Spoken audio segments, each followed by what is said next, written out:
Hi hello friends, welcome back to our channel. இப்போ தான் நம்ம சேனலில் ஃபர்ஸ்ட் டைம் பார்க்குறீங்க அப்படின்னா மறக்காமல் சப்ஸ்கிரைப் பண்ணிக்கோங்க. வாங்க ஃப்ரெண்ட்ஸ், வீடியோக்குள்ளே போகலாம். இன்றைக்கி ஒரு காகமும் அன்னப்பறவையும் பார்த்தீங்கன்னா ஒரு குட்டி கதை தான் ஃப்ரெண்ட்ஸ் பார்க்க போகிறோம். வாங்க பார்க்கலாம். அந்த காகம் மிகவும் அகங்காரம் பிடித்தது. அது எப்பவுமே எல்லோரிடத்திலும் கர்வமாக பேசிக்கொண்டே இருக்கும்.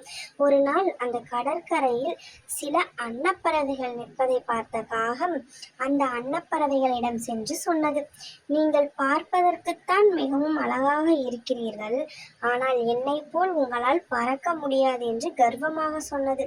அப்போது ஒரு அன்னப்பறவை சொன்னது, நண்பா, நாங்கள் இங்கு ஓய்வெடுக்கத்தான் வந்துள்ளோம். உன்னுடன் எந்த வாக்குவாதமும் செய்வதற்கு எங்களுக்கு நேரமில்லை என்றது. உடனே அந்த காகம், இல்லை, உங்களுக்கு தைரியம் இருந்தால் என்னுடன் போட்டி போடுங்கள் என்றது.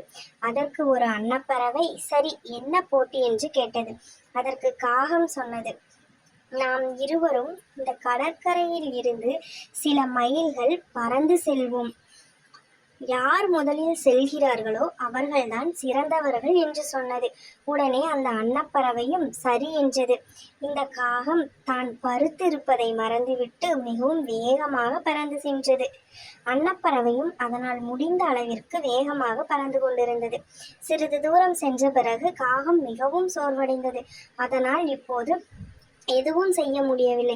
கீழே சென்றால் கடலில் மூழ்கி இறந்து விடுவோம் என்று அதற்கு நன்றாகவே தெரியும். காகம் என்ன செய்வதென்று தெரியாமல் மிகவும் களைப்பாக பறந்து கொண்டே இருந்தது. அதை பார்த்த அன்னப்பறவை, நண்பா, நான் உன்னை கவனித்துக் கொண்டுதான் இருக்கிறேன். உனக்கு என்ன ஆயிற்று? மிகவும் களைப்படைந்து விட்டாயே என்றது. அதற்கு அந்த காகம் சொன்னது, என்னால் முடியவில்லை. இன்னும் சிறிது தூரம் சென்றால் நான் நிச்சயமாக கடலில் விழுந்து இறந்து விடுவேன் என்றது. உடனே அன்னப்பறவை, சரி, நீ கவலைப்படாதே, என் முதுகில் ஏறிக்கொள், நான் உன்னை கரையில் கொண்டு சேர்க்கிறேன் என்றது. உடனே காகமும் அன்னப்பறவையின் முதுகில் ஏறி பத்திரமாக கரைக்கு வந்து சென்றது. கரைக்கு வந்த காகம் அன்னப்பறவையிடம், நண்பா, என்னை மன்னித்து விடு. நான் மிகவும் அகங்காரம் பிடித்து உன்னிடம் பேசிவிட்டேன். நான் அவ்வாறு உன்னிடம் பேசியிருக்க கூடாது. நீ மட்டும் எனக்கு உதவி செய்யவில்லை என்றால் நான் நிச்சயமாக இன்று இறந்திருப்பேன் என்று அன்னப்பறவையிடம் மன்னிப்பு கேட்டது. இக்கதையின் நீதி என்னவென்றால், கர்வம் என்றைக்கும் உதவி செய்யாது. அதனால நண்பர்களே, அனைவரும் ஒற்றுமையாக சந்தோஷமாக இருப்போம்.